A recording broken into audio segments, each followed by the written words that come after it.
Hi folks, so it's been a few days since class this last week and I got to thinking that I maybe didn't show you that selection tools can be really combined. So just to give you an example, I'm going to start with my polygonal lasso tool set to 0%, working on this area that's got all sorts of straight lines because the polygonal lasso tool is really well suited for something with lines.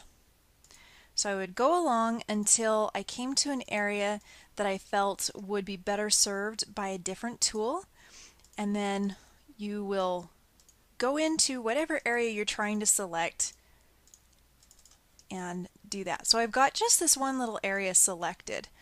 Now I'm going to grab a different selection tool, in this case that's not it, the quick selection tool, and it will add to the selection that I already have made. And I'm using my option key to hold down for it so can't even talk here, so that it will delete the parts that I don't want in there, and then it automatically will add parts in there. So there I'm using a one tool, and then if I come to an area where I go, okay, well, it's better served by maybe the regular lasso tool. So just hold down shift when you start clicking and dragging, and that will add it in. Now I just undid because I noticed that my feather was up at 8 and I really want it to be at 0, so I used an undo right there, and now I'm coming in to add more.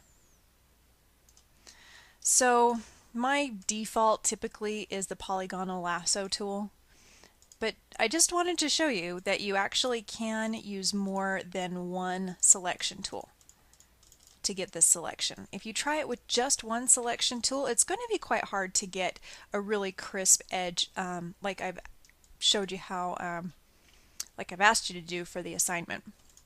The other thing to know is if you make a mistake, for example, like clicking off of that selection and making a new one, and I went, oh my gosh, I just lost all of my progress.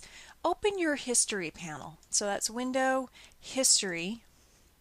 Each step that you've done has become logged in your history, and if you click back through these, you can go back to a place that you were before.